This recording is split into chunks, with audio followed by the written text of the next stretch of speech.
बच्चों, कैसे हैं आप सभी। आशा करता हूं आप अपने परिवार के साथ अपने घर पर कुशल पूर्वक होंगे। बच्चों, आज की जो हमारी वर्कशीट है, उसका नंबर है बच्चों, कितना है? 80। कितना है बच्चों? 80। और आज दिनांक है 1 फरवरी 2021। विषय हिंदी कक्षा 9 की बात कर रहे हैं बच्चों। यहाँ पर बच्चों आपको अपना नाम लिखना है, यहाँ पर अपने कक्षा अध्यापक का नाम लिखना है। चलिए आगे बढ़ते हैं। आज हम जो पाठ पढ़ने जा रहे हैं बच्चों, उसका नाम है माटी वाली। कौन सा पाठ है बच्चों? माटी वाली। ये माटी वाली जो पाठ है, इस पाठ के लेखक हैं विद्यासागर नौटियाल। इस पाठ में टिहरी शहर है, उसके एक गांव की एक कहानी है।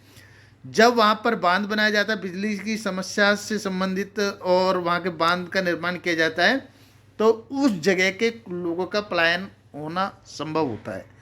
तो उस समय पर एक महिला है जो माटी बेचकर अपना जीवन यापन करती है, उसकी समस्या को इसमें उजागर किया गया है। चलिए हम इस पाठ में जानते हैं, उसके बारे में थोड़ा चर्चा करते हैं। विद्यासागर नौटियाल ने वाली कहानी के माध्यम से विस्थापन का मतलब होता है बच्चों, एक स्थान को छोड़कर दूसरे स्थान पर बसना, विस्थापन कहलाता है, के दर्द का चित्रण किया है। विकास के लिए सरकार सड़क, पुल, बांध और कारखाने आदि बनाती है, जिसके लिए जमीन, जल और जंगल का प्रयोग करती है। बेटा, जब भी सरकार इन चीज़ों को बनाती है, सड़क बनाती है, पुल बनाती है, कारखाने बनाती है, तो उसके लिए सरकार क्या करती है बच्चों? ज़मीन का और जंगल का प्रयोग में लेती है उनको। वो वहाँ पर ज़मीन पर या उस क्षेत्र में जो लोग रहते हैं, उनका पलायन संभव है। चलिए, उस ज़मीन पर आश्रित बहुत से लोगों को अपनी पहचान, जन्मभूमि, रोजी रोटी को छोड़कर दूसरी जगह पलायन करना पड़ता है, जिससे उन्हें सारी समस्याओं का सामना करना पड़ता है। इस कहानी में दिखाया गया है कि टिहरी एक गांव की गरीब बुढ़िया माटी बेचकर किसी तरह अपने परिवार का पालन पोषण कर रही है, किंतु बिजली, पानी और सिंचाई के लिए ये बांध किस लिए बनाया गया है बच्चों? बिजली, पानी और सिंचाई के लिए बांध का निर्माण किया गया। बांध बनने के कारण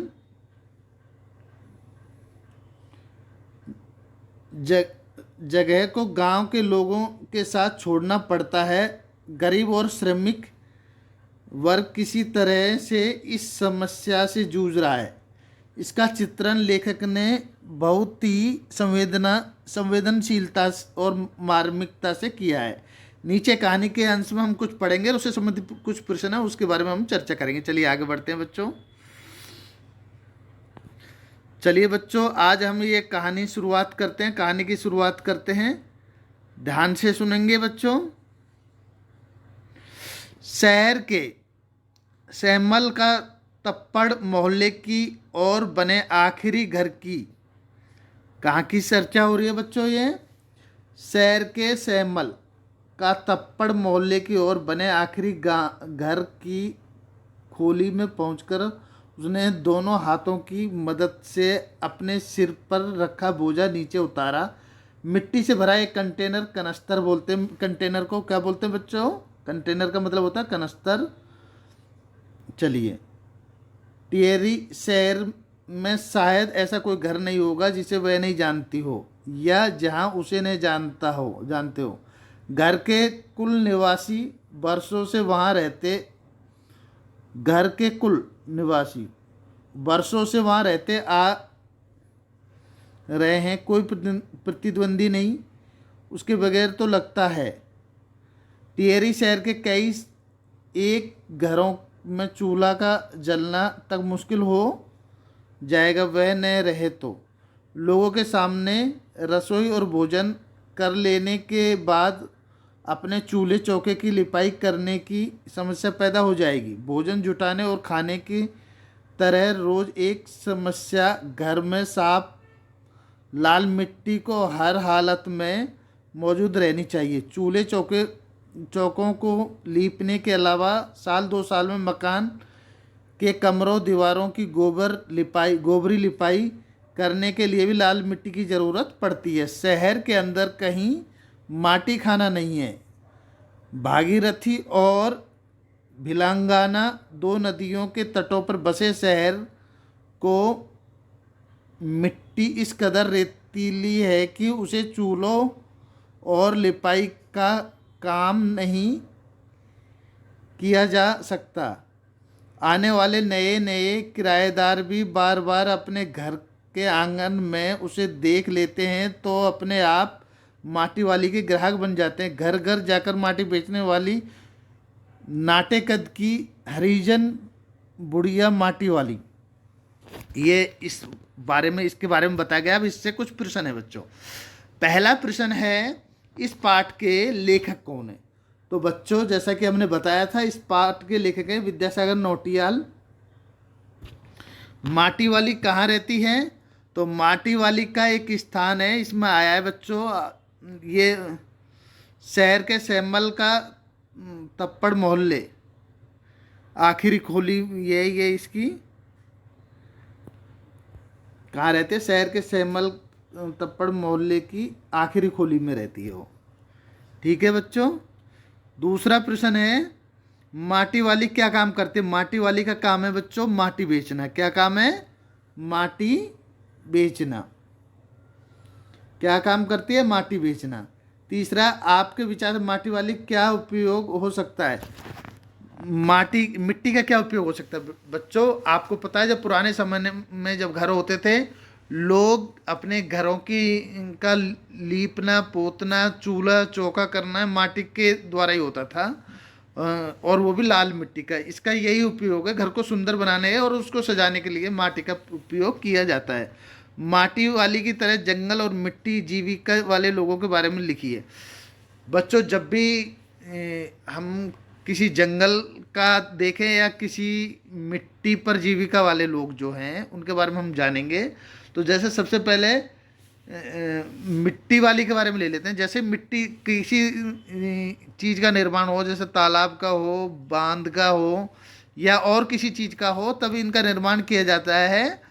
तो वहाँ पर बसे हुए लोगों को वहाँ से विस्थापित कर दिया जाता है। जैसे किसी पुल का निर्माण हो रहा है तो वहाँ पर जो बसे हुए हैं, पुल के आसपास जो लोग बसे हुए हैं, उनका विस्थापन कर दिया जाता है, इसलिए वो घर से बेघर हो जाते हैं, उनको बहुत कठिनाइयों का सामना करना पड़ता है। ठीक उसी तरीके से जंगल में जो लोग निवास करते हैं, अगर उस जंगल से होकर किसी मकान का निर्माण, भवन का निर्माण या किसी अन्य वस्तु का निर्माण किया जाता है, तब भी इसी परिस्थिति का सामना करना पड़ता है। उसके आसपास जो लोग बसे हुए होते हैं उनको अपना स्थान छोड़कर दूसरे स्थान पर पलायन करना पड़ता है, और उनको बहुत अपने आजीविका और वहाँ के से उनके रिश्ते जो संबंध है वो सारे ख़त्म करने पड़ते हैं, जैसे जो लगाव है वो समाप्त करने पड़ते हैं। जहाँ आप जीवन भर रहते हैं, यदि किसी कारण उस जगह को छोड़ना पड़े, जहाँ आप जीवन भर रहते हैं आए हैं, यदि किसी कारण आप छोड़ना पड़े तो आपको कैसा महसूस होगा? बच्चों अगर हमें उस जगह को छोड़ना पड़े तो हमें बहुत बेकार लगेगा, क्योंकि उस स्थान को हमारा एक तरह का लगाव हो जाता है। उस स्थान को अगर किसी कारण से छोड़ना पड़े तो बहुत ही खराब स्थिति हो जाती है। हम अपने आप को एक हीन भावना से महसूस करते हैं। इस तरह की समस्या हो जाती है बच्चों। किराएदार भी एक बार घर के आंगन में उसे देख लेते हैं तो अपने आप को माटी वाले का ग्राहक बन जाते हैं। आपके विचार से ऐसा क्यों? क्योंकि वह मिट्टी वाली, आसपास लाल मिट्टी कहीं नहीं मिलती थी, इसलिए वह दूर से मिट्टी लेके आती थी और वो घर घर पहुंचाती थी। इसलिए अचानक उसको देखकर, क्योंकि लोग बिजी थे इस कारण वो मिट्टी ला नहीं सकते थे और वो घर घर मिट्टी पहुंचा देती थी। इस कारण सभी लोग उससे परिचित थे और सभी उसके ग्राहक बन जाते थे। चलिए बच्चों, ये थे आज की वर्कशीट की। चलिए अब हम दूसरी वर्कशीट की ओर बढ़ेंगे। ध्यान से बच्चों सुनिए। दूसरी वर्कशीट की ओर बढ़ते हैं बच्चों। ये दूसरी वर्कशीट जो है ये आज 3 फरवरी 2021 की है। वर्कशीट नंबर 81 है बच्चों। पाठ हिंदी का माटी वाली, कक्षा 9 की बात कर रहे हैं हम। जैसा कि हमने उस पहली वर्कशीट बताया, उसी की तरह इसको हम आगे की ओर बढ़ाएंगे। चलिए आगे बढ़ते हैं। माटी वाली के पास अपने अच्छे बुरे भाग के बारे में ज़्यादा सोचने का वक्त नहीं था। घर की मालकिन के अंदर जाते ही माटी वाली ने इधर उधर तेज निगाहें दौड़ाई। हाँ, इस वक्त वह अकेली थी, उसे कोई देख नहीं रहा था। उसने फौरन अपने सिर पर धरे डिल्ले के कपड़े मोड़ा और हड़बड़ी से एक झपके में खोला और उसे सीधा कर दिया। फिर इकट्ठा इकहरा खुल जाने के बाद वह पुरानी चादर में एक फटे हुए कपड़े के रूप में प्रकट हुआ। मालकिन के बाहर आंगन में निकलने से पहले उसने चुपके से अपने हाथ में थामी दो रोटियों में से एक रोटी को मोड़ा और उसे कपड़े में लपेटकर गांठ बांध दी। साथ ही अपना मुंह यूं ही चलाकर खाने का दिखावा करने लगी। चलिए, खाने का दिखावा करने लगी।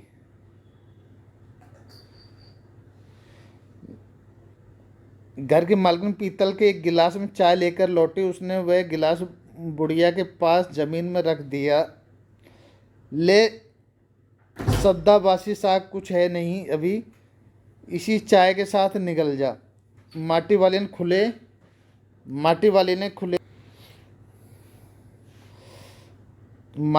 खुले कपड़े के एक छोर पूरी गोलाई से पकड़ पीतल का वह गर्म गिलास हाथ में उठा लिया। अपने मुंह होठों से गिलास के किनारे को छुअने से पहले सुरसुर में उसने उसके अंदर रखी गर्म चाय को ठंडा करने के लिए सूसू करके उस पर लंबी लंबी फूंके मारी। तब रोटी के टुकड़ों को चबाते हुए धीरे धीरे चाय सुड़कने लगी। चाय तो बहुत अच्छा साग हो जाती है ठुकराइन जी, चाय तो बहुत अच्छा साग हो जाती है ठुकराइन जी, वो कहती है उससे, ठुकराइन से। उसके बाद में, भूख तो अपने में एक साग होती है बुढ़िया। क्या कहती है? भूख तो अपने में एक साग होती है बुढ़िया, भूख मीठी की भोजन मीठा।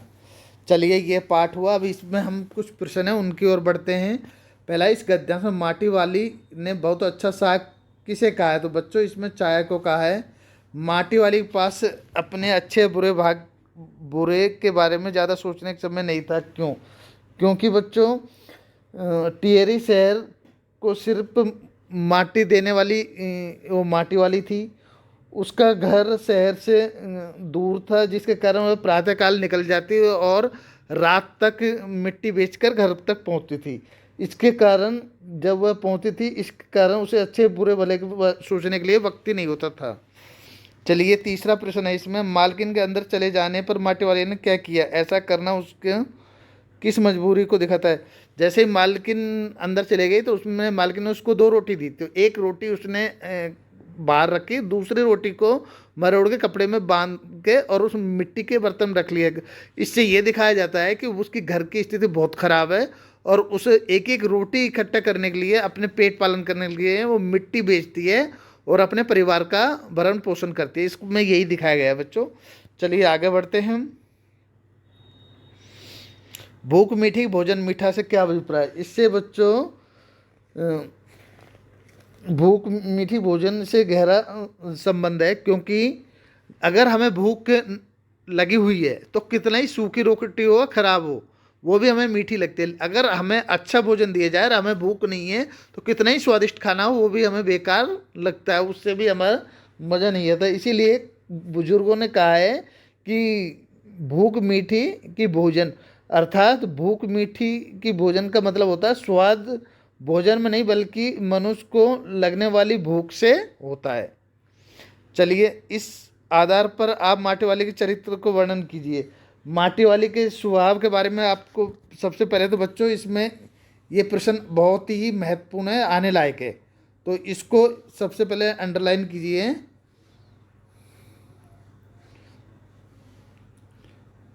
इस पाठ के आधार पर माटी वाले के चरित्र का अपने शब्दों में वर्णन कीजिए। इसके बारे में लिख सकते हैं आप बच्चों, माटी वाली का स्वभाव अत्यंत विनम्र था, सभी की प्रिय थी, सभी उसके कार्य और व्यवहार से खुश रहते थे।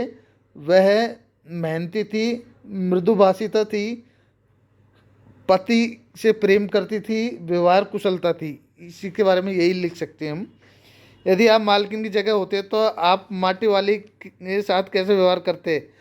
अगर हम मालकिन की जगह होते तो हम भी वैसे व्यवहार करते जैसे मालकिन ने किया, क्योंकि गरीब की स्थिति बहुत ही दयनीय होती है। अगर हमारे पास कुछ व्यवस्था है उसको खिलाने पिलाने की, हमें खिलाना पिलाना चाहिए। अगर उसकी भूख का अगर हम थोड़ा सा ध्यान रख सकते हैं तो हमें रखना चाहिए, क्योंकि अगर हमने ऐसा किया हम एक की भूख शांत कर सकते हैं, अपना कर्तव्य पूरा हो जाता है। इसलिए आशा करता हूँ मेरे द्वारा बताई गई वर्कशीट आपको आसानी से समझ आई होगी।